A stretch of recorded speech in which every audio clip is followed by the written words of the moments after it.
Baik, assalamualaikum warahmatullahi wabarakatuh. Perkenalkan nama saya Kevin Samudra. Di sini akan menjawab dan juga menjelaskan tentang laut lepas, yaitu mata kuliah Hukum Laut Internasional kelas 4C. Di sini saya akan menjelaskan tentang laut lepas dalam Hukum Laut Internasional. Laut lepas merupakan bagian dari laut yang tidak termasuk dalam wilayah kedaulatan atau yurisdiksi negara. Hal ini didefinisikan dalam Konvensi Hukum Laut Perserikatan Bangsa-Bangsa 1982, yaitu UNCLOS 1982. Yaitu dalam halnya, semua bagian laut yang terletak di luar laut teritorial, termasuk bagian laut yang terletak di luar zona ekonomi eksklusif. Pasal 86 UNCLOS 1982. Laut lepas meliputi kolom air, perairan di atas dasar laut dan di bawah permukaan laut. Yang kedua, dasar laut, permukaan dan subpermukaan dasar laut. Yang ketiga, sumber daya alam, ikan, mineral, dan sumber daya lainnya yang terdapat di laut lepas. Kebebasan di laut lepas diatur di UNCLOS 1982, yaitu menjamin kebebasan navigasi, kebebasan penangkapan ikan, kebebasan meletakkan kabel dan pipa bawah laut, kebebasan penerbangan, dan juga kebebasan penelitian ilmiah di laut lepas. Kebebasan ini dapat dinikmati oleh semua negara dan individu tanpa diskriminasi. Namun, kebebasan di laut lepas bukan berarti tanpa batas. Negara-negara memiliki kewajiban untuk, yang pertama, melakukan kerjasama dalam pengelolaan sumber daya laut lepas secara berkelanjutan. Kedua, melindungi lingkungan laut dari pencemaran dan kerusakan. Terakhir, mencegah kegiatan ilegal seperti perbajakan dan perdagangan manusia. Penegakan hukum di laut lepas merupakan tanggung jawab negara bendera kapal yang terlibat dalam kegiatan di laut lepas lebih tepatnya. Negara bendera harus memastikan bahwa kapal-kapalnya mematuhi hukum internasional dan tidak melakukan kegiatan ilegal. Jika terjadi pelanggaran hukum di laut lepas, negara bendera dapat menyelidiki pelanggaran dan mengambil tindakan terhadap kapal yang bersangkutan. Yang kedua, meminta bantuan dari negara lain untuk menegakkan hukum. Yang ketiga, mengajukan kasus ke pengadilan internasional seperti Mahkamah Internasional atau ICJ.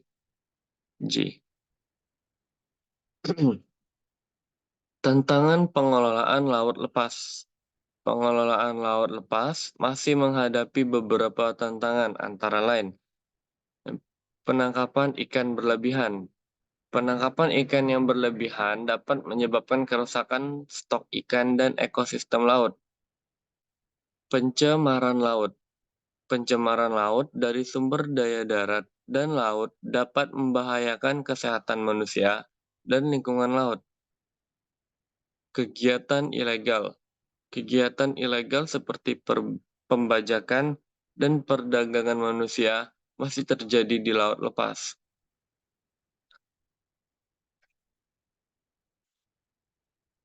Baik, di sini saya akan menjawab pertanyaan dari tugas Pak Sintong terhadap berita yaitu TNI Angkatan Laut Indonesia tangkap kapal perbudakan yang diburu Interpol.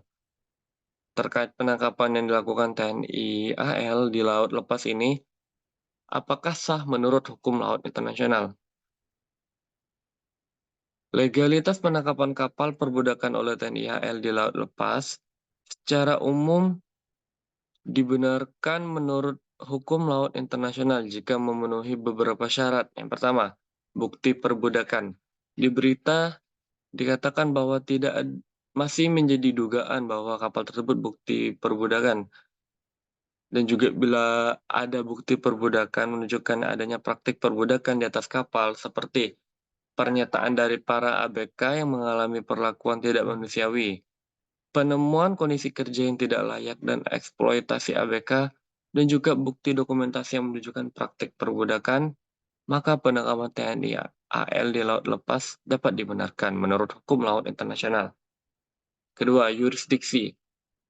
Kapal berbendera negara yang telah meratifikasi Konvensi PBB melawan kejahatan terorganisir transnasional atau UNTOC. Indonesia sendiri telah meratifikasi UNTOC pada tahun 2003. Kapal melakukan pelanggaran di laut lepas yang mengancam keamanan dan keselamatan. Dalam kasus ini, praktik perbudakan dapat dikategorikan sebagai pelanggaran hak asasi manusia dan keselamatan jiwa manusia di laut. Selanjutnya, kewajiban membantu. Pertama, Indonesia memiliki kewajiban hukum untuk membantu dalam menegakkan hukum di laut lepas, sesuai dengan pasal 97 UNCLOS 1982. Kedua, TNI AL bertindak atas permintaan Interpol yang merupakan organisasi internasional yang berwenang dalam menangani kejahatan transnasional. Selanjutnya, prosedur penangkapan yang sesuai. Sub-subnya, pertama, penangkapan dilakukan dengan menghormati hak-hak asasi manusia para ABK di kapal. Kedua, TNI AL mengikuti prosedur yang sesuai dengan hukum laut internasional dan hukum nasional Indonesia. Ketiga, koordinasi dengan otoritas terkait di negara bendera kapal dan Interpol dilakukan dengan baik. Untuk yang terakhir, bukti dan proses hukum. Sub-subnya, bukti-bukti yang dikumpulkan selama penangkapan harus disimpan dengan benar dan dapat dipertanggungjawabkan.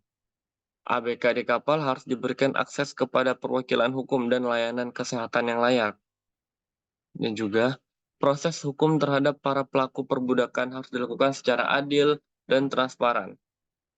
Kesimpulannya, penangkapan kapal perbudakan oleh TNI AL di laut lepas berpotensi sah menurut hukum laut internasional jika memenuhi syarat-syarat di atas. Namun perlu dilakukan penyelidikan lebih lanjut untuk memastikan semua bukti dan prosedur yang dilakukan sesuai dengan hukum yang berlaku. Kasus ini juga menjadi pengingat dan pentingnya kerjasama internasional dalam memerangi kejahatan transnasional seperti perbudakan di laut. Sekian untuk presentasi saya dan juga penjelasan yang saya paparkan. Saya rasa cukup. Sekian, terima kasih. Assalamualaikum warahmatullahi wabarakatuh.